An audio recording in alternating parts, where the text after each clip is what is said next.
Hello everyone, this is Erik, the Asian movie enthusiast, and this is my review of Time and Tide, a Hong Kong action flick from 2000 that was directed by Tsui Hark.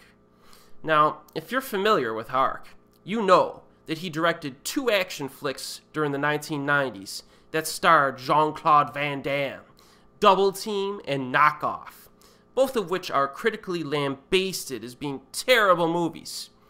I actually find both of them to be watchable fluff pieces myself, but they do not represent well-crafted filmmaking, that is for sure.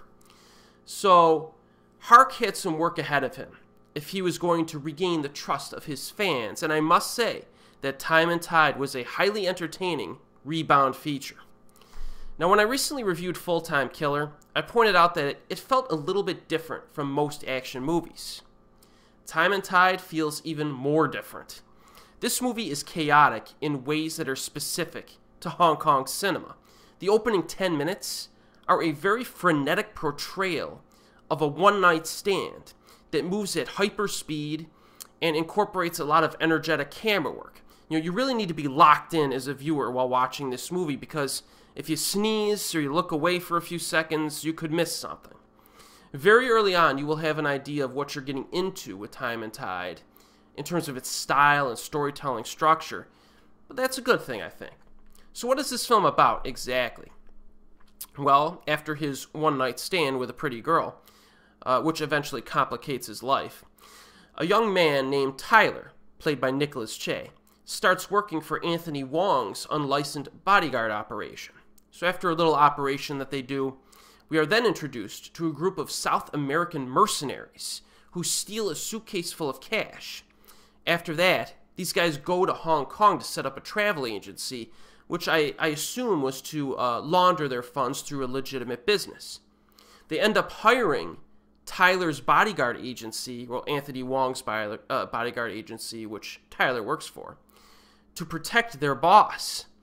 They also coerce a hitman named Jack to work for them again as well. So this South American mercenary group is just gobbling everybody up and getting them on their side. Okay? But this hitman, Jack, worked for them in the past and had a falling out. So they coerce him to kill his father-in-law in order to protect his pregnant wife and get in the good graces of this mercenary group again. But this Jack guy decides to go rogue.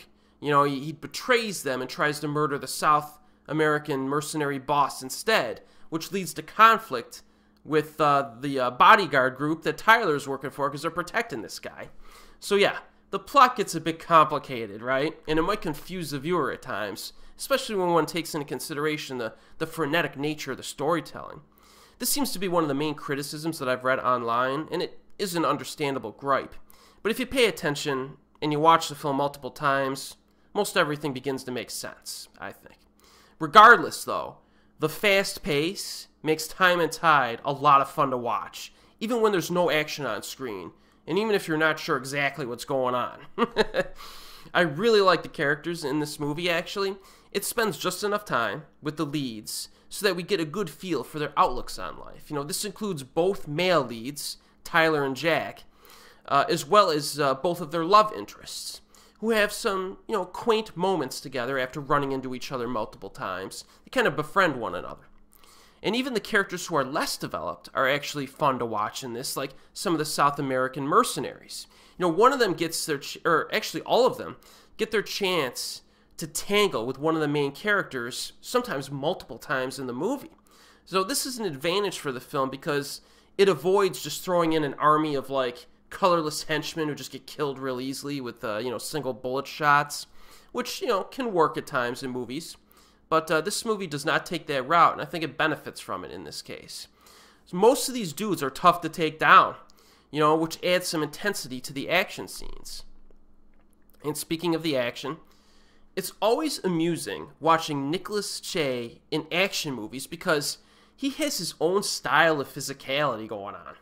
It's almost like he's oddly just throwing his body around everywhere, but it's a lot of fun to watch and is very different from most actors in the business, who would rather look cool with more precise moments. You know what he reminds me of? He reminds me of Patrick Dempsey in the American film Run from 1991. Run is a very underrated thriller action hybrid that you should check out if you haven't already. But in that movie, Patrick Dempsey was a protagonist who would throw his body around in almost clumsy ways, but he would always somehow escape danger. You know, he was slippery. He was a slippery guy who would get away and get the job done. Nicolas Cage's style of physicality reminds me of that character because when he moves around, it's almost kind of messy. It's a little clumsy. He's knocking stuff over. And he's kind of inefficient in how he gets things done, but he gets things done, you know? It's a very different style of performance, action performance, and I really like it. It definitely makes him a memorable action star, I think. And because of his presence, the action design has a scrappy feel to it, you know, despite being also unrealistic at times.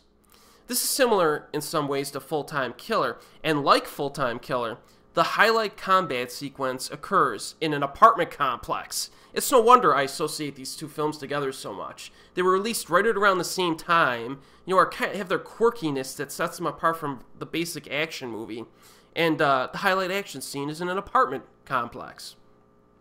However, the scene in Time and Tide might actually be better because it includes some phenomenal camera work during the rappel scenes where people are scaling the outer and inner walls of this apartment place. It's pretty crazy stuff, and it's exciting, and it showcases Hark's talents as a director. You know, I kind of wonder how he shot some of this stuff because the camera's just dropping long distances and following these guys like rappelling down. It's pretty cool stuff. There's a bunch of action to enjoy in this movie as well, especially during the second half. It all kind of ramps up.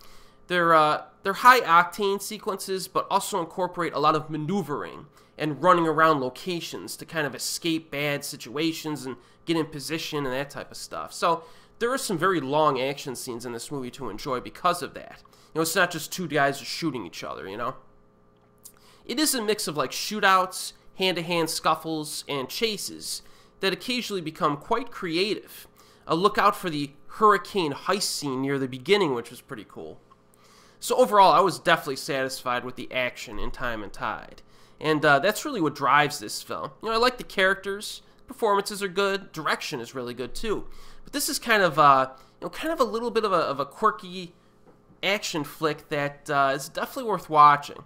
This film is currently available on DVD with English subtitles. It's also available on Amazon streaming in the United States. Now, I said it before on this channel, and I'll say it again. I think I said this in my DVD collection playlist, but Time and Tide makes for a great double feature when paired with Full-Time Killer.